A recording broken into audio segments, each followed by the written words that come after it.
Hi friends, అందరికీ నమస్కారం అండి. ఇప్పుడెప్పుడే ఇంపార్టెంట్ ఫ్లాష్ అప్డేట్ అయితే రావడం జరిగిందండి. మహిళలకు సంబంధించి ముఖ్యంగా 2 రకాల శుభవార్తలు అయితే తెలియడం జరిగిందండి. సో మహిళలకు సంబంధించి ఆల్రెడీ చీరలు అయితే వచ్చేసాయి అన్నమాట. సో ఉచితంగా అయితే పంపిణీ చేయనున్నారు. ఎప్పటి నుంచి పంపిణీ చేయనున్నారు? అదేవిధంగా తెలంగాణ రాష్ట్రంలో ముఖ్యంగా ఈ 2 కార్డులు ఉన్న వారికి ఏదైనా ఒకటి చూపిస్తే మనకైతే తీసుకోవచ్చు అనమాట. సో ఇక ఎన్ని చీరలు ఇవ్వనున్నారు, ఏ తేదీ నుండి, ఇందుకు సంబంధించి ఫ్లాష్ అప్డేట్ అయితే వచ్చిందనమాట. సో ఒక వివరాలు ఏంటన్నది కూడా నోటిఫికేషన్ రూపంలో చూసి క్లారిటీగా తెలుసుకునే ప్రయత్నం అయితే చేద్దామండి. వీడియోని చివరి వరకు చూడండి, అర్థమవుతుంది. మరోసారి ఛానల్ వస్తే తప్పకుండా సబ్స్క్రైబ్ చేసుకొని bell button all notification activate చేసుకోండి. చూస్తున్నారు కానీ లైక్ చేయడం మర్చిపోతున్నారండి, వెంటనే లైక్ చేయండి. బతుకమ్మ చీరలు అనేది గత బీఆర్ఎస్ ప్రభుత్వ హయాంలో ప్రవేశపెట్టడం అయితే జరిగిందనమాట. ముఖ్యంగా ఈ నెల 21 తారీఖు నుంచి రాష్ట్రంలో బతుకమ్మ పండుగ సంబరాలు అయితే స్టార్ట్ కాబోతున్నాయి. సో నేపథ్యంలో ప్రభుత్వం లో మాదిరిగా మహిళలకు బతుకమ్మ చీరలు పంపిణీ చేసేందుకు కాంగ్రెస్ ప్రభుత్వం కూడా నిర్ణయం తీసుకుంది.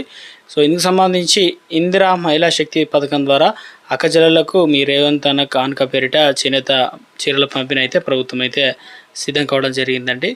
సో ముఖ్యంగా చూసుకున్నట్లయితే ఎవరికి ఇస్తున్నారు ఏంటన్నది, గత ప్రభుత్వంలో ఒక్కో మహిళకు ఒక చీర కానుకైతే ఇచ్చేవారు. ఇప్పుడు ప్రస్తుతం కాంగ్రెస్ ప్రభుత్వం అధికారంలోకి వచ్చింది. ప్రస్తుతం ప్రభుత్వం అందుకు భిన్నంగా సహాయక సంఘాలు, అదేవిధంగా డ్వాక్రా సభ్యులకు మాత్రమే చీరలు పంపిణీ చేయాలని నిర్ణయించిందనమాట. అంతేకాకుండా వారికి 2 చొప్పున చీరలు ఇవ్వాలని ప్రభుత్వం ఏర్పాట్లు అయితే చేస్తూ ఉందన్నమాట. ఎందుకంటే గత బీఆర్ఎస్ ప్రభుత్వ హయాంలో ఆధార్ కార్డు ఉండి 18 ఏళ్ళు నిన్న ప్రతి మహిళకు బతుకమ్మ చీరలను ప్రభుత్వం కానుకగా ఇచ్చింది. ప్రస్తుతం కాంగ్రెస్ ప్రభుత్వం కీలక నిర్ణయం అయితే తీసుకున్నట్లు తెలుస్తుంది. స్వయం సహాయక సంఘాల్లో సభ్యులకు మాత్రమే చీరలు ప్రభుత్వం అయితే ఇవ్వాలని నిర్ణయించిందనమాట. సో ఇక చీరల పంపిణీకి సంబంధించి ఈ చీరలు ముఖ్యంగా తెలంగాణ హ్యాండ్లూమ్స్ డిపార్ట్మెంట్ నుంచి సోమవారం జిహెచ్ఎంసీ చీరలు అయితే ముఖ్యంగా చేరడం అయితే జరిగిందని చెప్పేసి చెప్తున్నారనమాట. సో ఇక ఈ చీరలకు సంబంధించి ఖరీదు వచ్చేసి ముఖ్యంగా 800 నుంచి 2 చీరలు వస్తే 1600 రూపాయల చీరలు గల విలువైనది.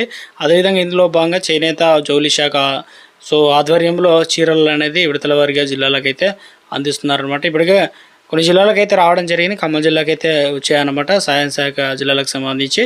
సో ఇక ముఖ్యంగా ఎవరికి అందిస్తున్నారంటే సెర్ఫ్ మెహ్మా పరిధిలో సంఘాల సభ్యులకు 2 చీరలు అయితే పంపిణీ అయితే చేస్తారనమాట.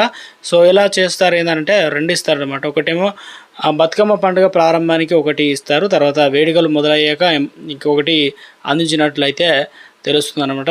తొలి దశలు వచ్చేసి ఇక స్టాక్ పాయింట్లు అయితే నిల్వ అయితే చేరుకోవడం జరిగిందనమాట. సో ఇక జిల్లాల పరిధిలో వచ్చేసి స్టాక్ పాయింట్లు కూడా ఏర్పాటు అయితే చేయడం జరిగింది. సో ఇక ఇందులో చీరల్లో ప్రత్యేక సంచి ప్యాకేజ్ చేసి ఇవ్వనున్నారు. సో ఇక్కడ మీకు కనిపిస్తుంది కదా, చూడండి ఒకసారి చీరలు, అదేవిధంగా కవర్ ఎలా ఉంటుంది అనేది మహిళా శక్తి పేరిట లోగోతో అక్కచెల్లెలు మీ రేవంత్ అన్న కానుక రాసిందనమాట. సో ఇక ఎందుకంటే సీఎం రేవంత్ రెడ్డి, బట్టి విక్రమార్క, పలువురు మంత్రుల ఫోటోలు అయితే ఇందులో ముద్రించి అయితే ఇవ్వడం జరుగుతుందనమాట. సో ఇక ఒక ప్యాకెట్ అయితే ఇస్తారనమాట. సో ప్యాక్ చేసి వీటిని మహిళా సంఘాల సభ్యులకైతే అందజేయనున్నారనమాట. ఇందుకు సంబంధించి ప్రభుత్వం నుంచి ఇంకా కొన్ని ఎప్పుడు ఇస్తారు అనే దానిపైన పండుగ కంటే ముందే ఇస్తారు, కానీ డేట్ అనేది పర్టికులర్గా అనౌన్స్మెంట్ అయితే చేయలేదు. మార్గదర్శకాలు విధి విధాలు రాగానే పంపిణీపైన స్పష్టత అయితే వస్తాయి. కానీ ఇప్పటికే చీరలు అయితే ఆయా జిల్లాలకైతే చేరుకోవడం అయితే జరిగిందనమాట. ఇక ముఖ్యంగా ఎలాంటి డాక్యుమెంట్లు అంటే ముఖ్యంగా 2 డాక్యుమెంట్లు అంటే ముఖ్యంగా ఆధార్ కార్డు లేదంటే రేషన్ కార్డు, మహిళా సంఘంలో పొదుపు సంబంధించి కావచ్చు, ఏదైతే బుక్ ఉంటుంది కాబట్టి ఆ బుక్ తీసుకుని వెళ్తే ఉచితంగా అయితే అందించడం అయితే జరుగుతుందన్నమాట. సో ప్రభుత్వం నుంచి మరి ఏ రోజు ఇస్తారు, ఎవరెవరికి ఇంకా ఏమైనా మార్పులు చేర్పులు ఏమైనా చేస్తారా, అదనంగా ఏమైనా అమౌంట్కి ఇట్లా ఇవ్వడానికి సిద్ధంగా ఉందా, నేను ఏర్పాట్లు చేస్తున్నారా, మొత్తం మీద అయితే సో ఎటువంటి లేటెస్ట్ అప్డేట్ వచ్చినా కూడా మహిళలకు సంబంధించి ప్రభుత్వం నుంచి తాజా సమాచారాన్ని మీకు అందించే ప్రయత్నం అయితే చేస్తానండి. చూస్తున్న ప్రతి ఒక్కరు కూడా లైక్ చేసి ఛానల్ సబ్స్క్రైబ్ సపోర్ట్ చేయండి. Thanks for watching.